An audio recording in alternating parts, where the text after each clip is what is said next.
संत कबीर विद्यापीठ PG college के इस YouTube channel के माध्यम से पिछले व्याख्यान में हमने आपको बताया था रस के विषय में। और उस समय हमने चर्चा की थी कि साहित्य में रचनाएं पहले काव्य यानी पद्य में हुई और उसके बाद फिर गद्य में रचनाएं हुई।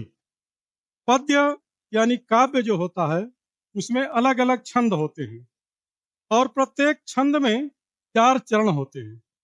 चरणों की लंबाई होती है जो कि एक अक्षर से लेकर के 26 अक्षर तक होती है।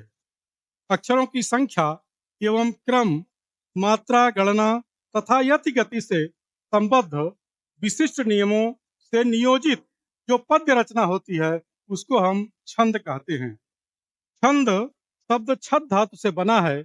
इसका व्युत्पत्ति मूलक अर्थ है कि जो अपनी इच्छा से चलता है। छंदों को लयबद्ध ढंग से पढ़ने में कठिनाई न हो, इसके लिए छंदों के यति गति, लय और विराम को जानना बहुत आवश्यक है। अब हम लोग जो छंद है उसका इतिहास जानेंगे। हम सब जानते हैं कि जो हमारे आदि ग्रंथ हैं वो वेद हैं और जो अपौरुषेय हैं।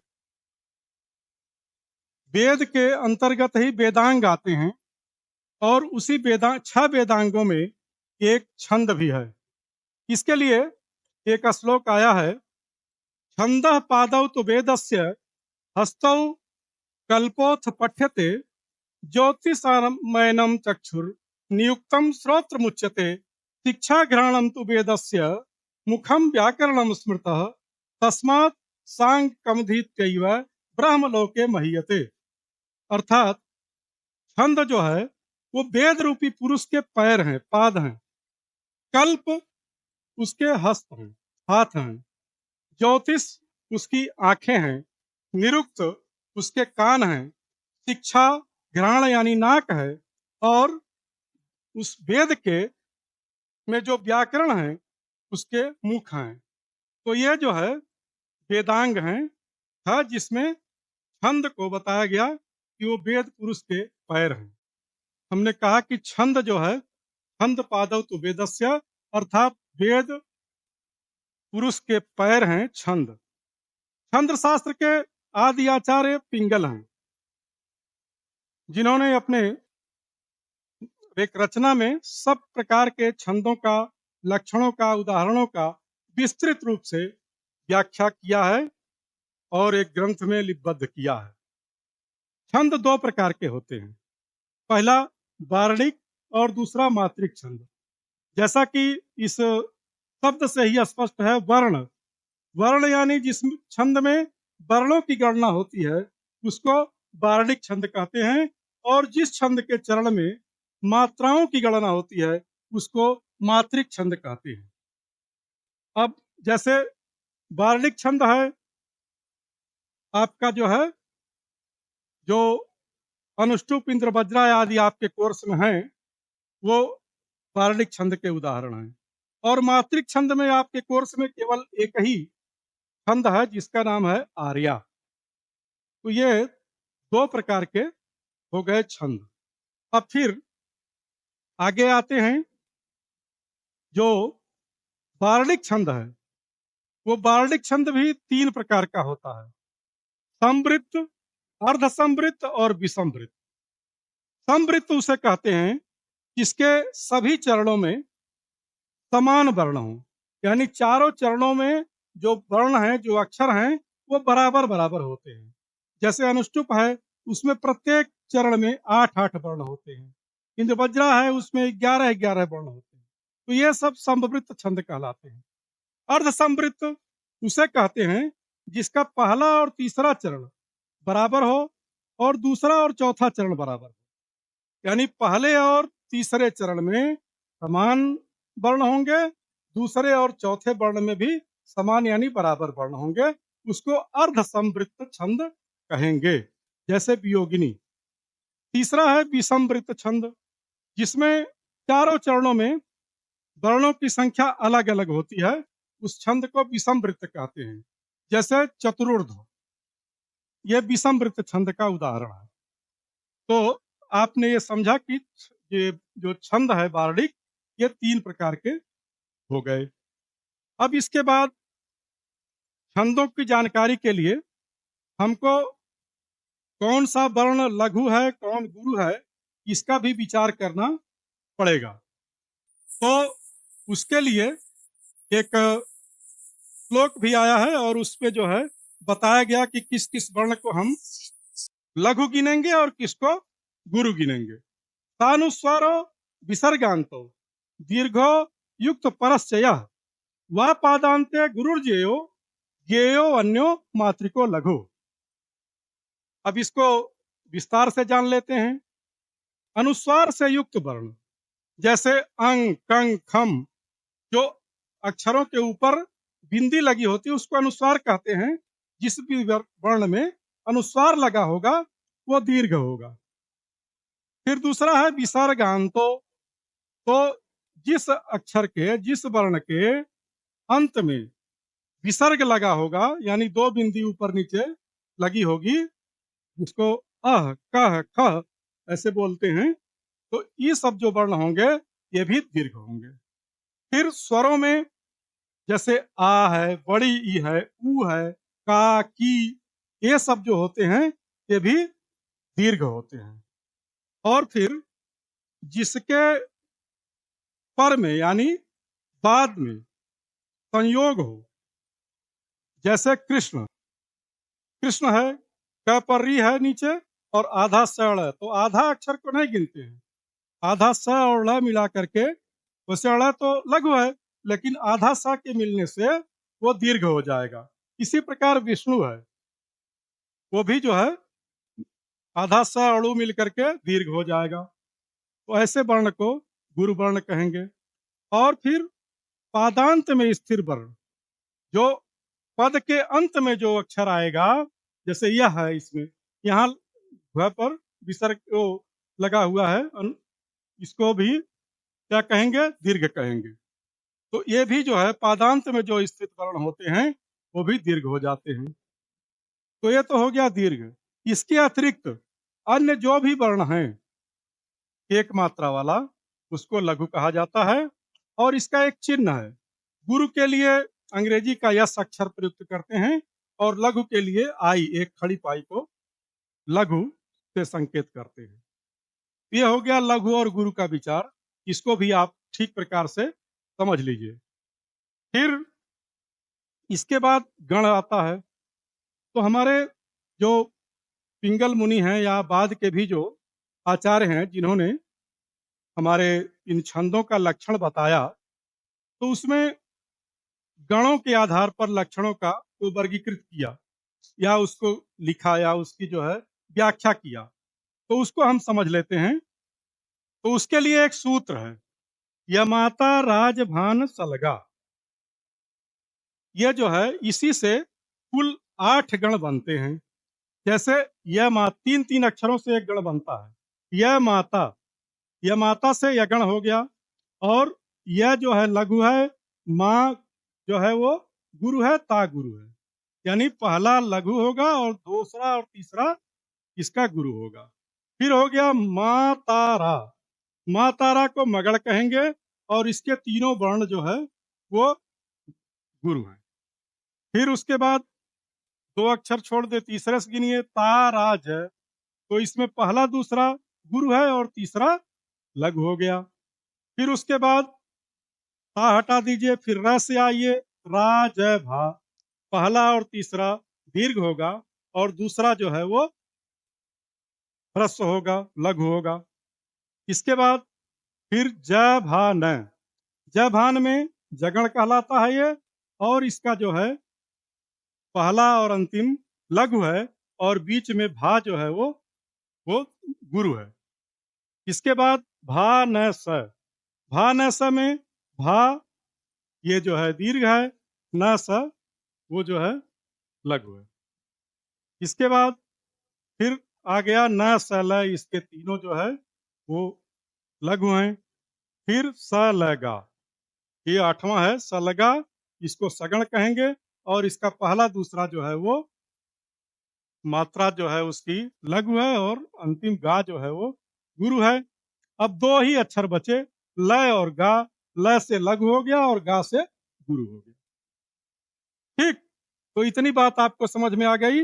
ये जो सूत्र है, ये पूरा गण विभाजन का एक बहुत महत्वपूर्ण सूत्र है, यमाता राजभान सलगा।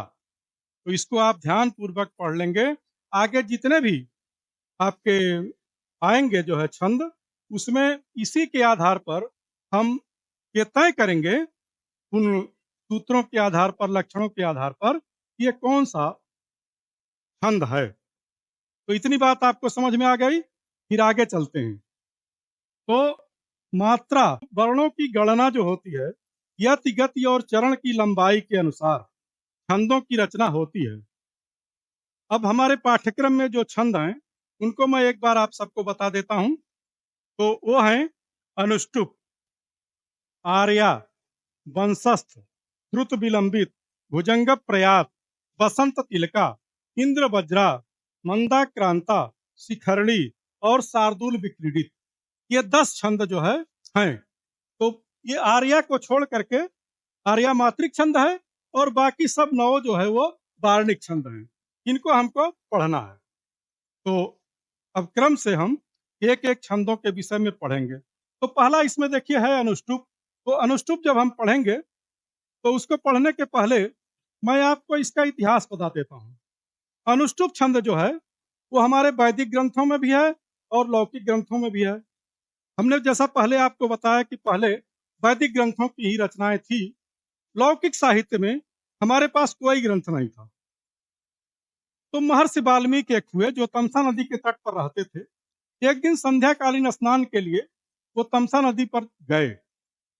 तमसा नदी पर पहुंचने पर उन्होंने देखा कि एक क्रौंच पक्षी का जोड़ा परस्पर प्रेमालाप कर रहा था। इसी बीच एक हृदयहीन बहेलिये ने उसमें से नर पक्षी को तीर चलाया और उसको बींध दिया। वो छटपटाने लगा। तो जो मादा पक्षी थी वो भी करुण क्रंदन करने लगी। इस दृश्य को देख करके महर्षि वाल्मीकि के हृदय में करुणा भर गया और क्रोध भी आ गया उनको। तो उसके कारण से करुणा का जो उद्गार था उनका, वह अकस्मात एक श्लोक बन गया और वो बोल उठे, मां निषाद प्रतिष्ठाम त्वम गम सासती समाह यत् क्रौंच मिथुना देकम वधी काम मोहितम। अर्थात, हे निषाद, जा तुझे कभी लंबे अंतराल तक समाज में प्रतिष्ठा प्राप्त न हो, क्योंकि तुमने परस्पर प्रेमालाप करते हुए क्रौंच पक्षी के जोड़े में से एक पक्षी को बीध दिया। तुमने उसका जोड़ा बिगाड़ दिया। ऐसा एक प्रकार का श्राप उनके मुंह से निकल गया। बाद जब उन्होंने विचार किया तो बड़ा उनको चिंता हुई, उनको बहुत पीड़ा हुई कि मैंने तो काम, क्रोध, मद, लोभ, मोह जितने भी प्रकार के मनुष्य के विकार हैं, उनको हमने जीत लिया था। फिर हमको ये क्रोध क्यों आ गया। और ऐसा सोचते विचारते वो लौट आए, अपने आश्रम में बैठे और यही चिंतन करते रहे। इसी बीच में तुरंत तब तक ब्रह्मा जी प्रकट हो गए और उन्होंने कहा कि हे महर्षि, आप चिंता न करें। यह जो आपके मुंह से श्लोक फूटा है, यह अनुष्टुप छंद है और आप शब्द ब्रह्म में प्रवीण हो गए हैं, और इसलिए मैं चाहता हूं कि आप राम कथा करें। फिर उन्होंने पूछा राम के विषय में, या तमाम वार्तालाप है। तो ब्रह्मा जी ने कहा, तैर युक्तम श्वेताम नर, उस नर चरित्र का चित्रण करिए जो समाज को दिशा देगा। फिर उसके बाद वाल्मीकि जी ने रामायण की रचना किया। और आप सब जानते हैं, रामायण में 24,000 श्लोक हैं। ज्यादातर उसमें अनुष्टुप छंद में ही लिखा उन्होंने। और एक विशेषता रामायण की और है, मैं बताऊं आपको, कि गायत्री मंत्र में भी 24 अक्षर हैं और 24,000 श्लोक हैं रामायण में। तो प्रत्येक 1000वां श्लोक, 1001वां श्लोक गायत्री मंत्र के उसी क्रम के, उसी अक्षर से शुरू होता है। ये रामायण की एक अपनी विशेषता है। तो इस प्रकार से महर्षि वाल्मीकि ने रामायण की रचना किया, जो हम सबका आदि ग्रंथ है और महर्षि वाल्मीकि आदि कवि माने जाते हैं। तो ये हो गया, ये अनुष्टुप छंद का इतिहास हो गया। बाद में एक आचार्य क्षेमेंद्र हुए हैं, उन्होंने भी इस घटना की ओर संकेत करते हुए जो वर्णन किया है, उसमें एक श्लोक में उन्होंने लिखा, स वह पुनातु वाल्मीकि सूक्तामृत महोदधि ओंकारि वर्णा नाम कवि नाम प्रथमो मुनि। ऐसा आचार्य क्षेमेंद्र ने लिखा। उसके बाद फिर एक और भी हमारे आचार्य आनंदवर्धन हुए। आचार्य आनंदवर्धन ने कहा कि काव्यस्य आत्मा सएव अर्थ है, यथा चादि कवे पुरा क्रौंच द्वंद्व वियोगोत्थ शोकः श्लोकत्वमागतः। कहते हैं कि शोक ही श्लोक बन करके निकल आया, ऐसा आचार्य क्षेमेंद्र ने इस श्लोक में कहा। फिर बाद में हमारे परवर्ती हिंदी साहित्य के जो छायावादी कवि हुए, आप सब जानते हैं, सुमित्रानंदन पंत जी, उन्होंने भी उसी घटना की ओर संकेत करते हुए महर्षि वाल्मीकि का जो ये घटनाक्रम हुआ, उन्होंने लिखा है, वियोगी होगा पहला कवि, आह से उपजा होगा गान, उमड़ कर नयनों से चुपचाप वही होगी कविता अनजान। ऐसा पंत जी ने भी वाल्मीकि के उसी प्रथम श्लोक जो उद्भूत हुआ था, उसकी ओर संकेत करते हुए ये लिखा कि पहला कवि वियोगी रहा होगा, करुणा से कविता फूटी होगी, वियोग से करुणा फूटी होगी, और जो गान है, गीत है, वो आह से उत्पन्न हुआ है। तो इस प्रकार से पंत जी ने लिखा। तो ये जो है अनुष्टुप छंद ही था जो हमने बताया। अब मैं इसका लक्षण आप सबके सम्मुख रखता हूँ। तो उसका लक्षण दो श्लोकों में अलग अलग वर्णित किया गया।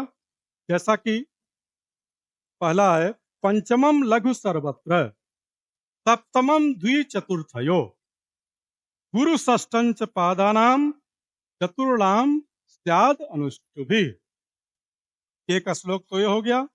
दूसरा है कि श्लोके षष्ठम गुरु ज्ञेयम, छठवें वर्ण पर गुरु होगा। सर्वत्र लघु पंचमम, और पांचवा अक्षर जो होगा चारों चरण में, वो जो है लघु होगा।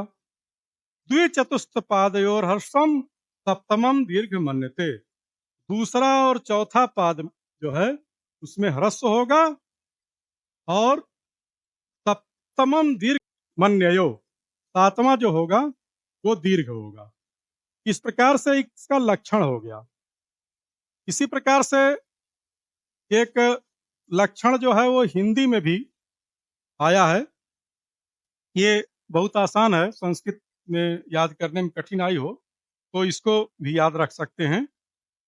हिंदी में किसी ने लिखा है इसका लक्षण कि 8 वर्ण आवे जहां अनुष्टुप ही छंद है, यानी हर चरण में 8 वर्ण हो तो उसको अनुष्टुप कहेंगे। अब उसमें और उसकी अंदरूनी पहचान है कि पंचमम लघु राखो जी, चारों चरण बंद में, छठवां गुरु आवे है, चारों चरण बंद में, निश्चित ही लघु आवे, सम चरण सातवां, अनुष्टुप इसे जानो, इसका नाम श्लोक भी, इसको श्लोक भी कहते हैं। शास्त्रीय छंद होते वेद पुराण ग्रंथ में। पहले भी हमने बताया कि वेदों और पुराणों की रचना भी इसमें हुई, बाद में लौकिक साहित्य में भी अनुष्टुप छंद का कवियों ने खूब प्रयोग किया। ये हो गया लक्षण।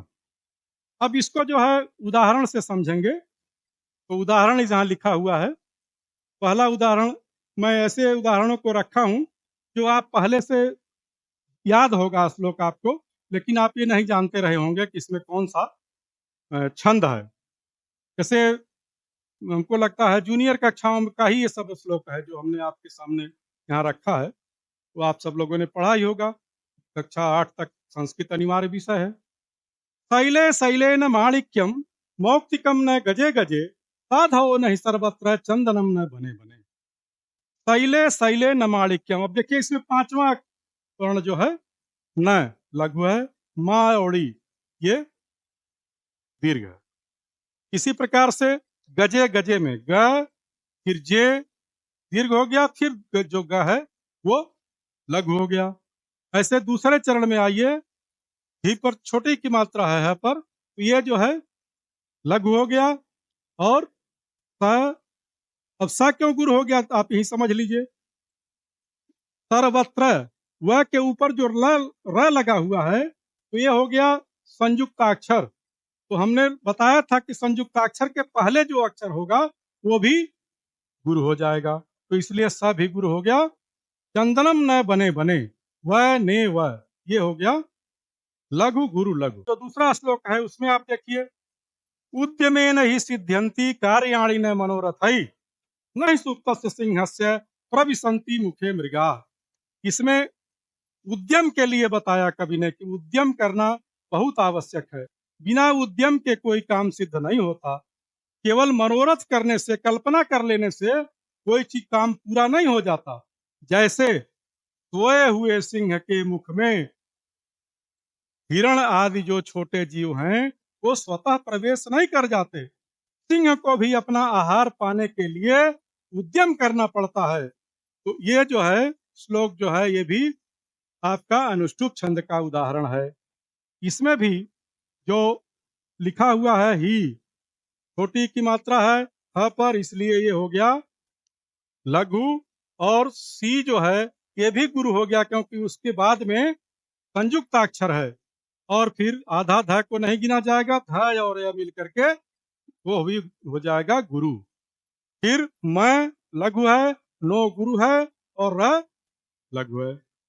सुप्तस्य सिंहस्य, इसमें जो है यह जो लगा है ये लघु है। सी पर चूंकि जो है स के ऊपर बिंदी लगी है, अनुस्वार लगा है, इसलिए मैंने बताया था कि अनुस्वार जिस पर लगा होता है वो गुरु हो जाता है। और फिर है के बाद में जो अक्षर है आधा स है वो भी संयुक्ताक्षर है, इसलिए है भी दीर्घ हो गया। प्रविशन्ति मुखे मृगा, म पर छोटा उ की मात्रा है इसलिए लघु होगा। और उसके बाद खे, ये जो है गुरु होगा। मृगा, ये जो है म जो है वो ये भी लघु हो गया। तो ये दो उदाहरण आपके हो गए, इससे आप समझ जाएंगे। और एक उदाहरण और भी अंत में मैं आपको बताते हुए आज का पाठ यहाँ पूरा करूंगा। ये शिक्षा के उपयोगिता के विषय में है, जो कवि ने लिखा है। माता शत्रु पिता वैरी, येन बालो न पाठितः, न शोभते सभा मध्ये, हंस मध्ये बको यथा। शिक्षा के बारे में बताया कि वे माता और पिता शत्रु और बैरी के समान हैं, जो अपने बच्चों को पढ़ाते नहीं हैं, क्योंकि वो बच्चा सभा के बीच में, समाज के बीच में उसी प्रकार से सुशोभित नहीं होता जैसे हंसों के बीच में बगुला होता है। तो इसका भी आप लोग इसमें देख लें कैसे ये अनुष्टुप पर बैठता है। इसका पांचवा अक्षर लघु है और छठवां सातवां ये गुरु है। इसके बाद यहाँ आइए, न, ये जो है लघु है, पा और ठीक पा जो है वो गुरु है। फिर ठ पर छोटी की मात्रा है इसलिए लघु। स लघु हो गया। भा और म ये गुरु हो गया। म क्यों गुरु हो गया? क्योंकि संयुक्ताक्षर के पहले है इसलिए गुरु हो जाएगा। तो ध्यान देते चलिए।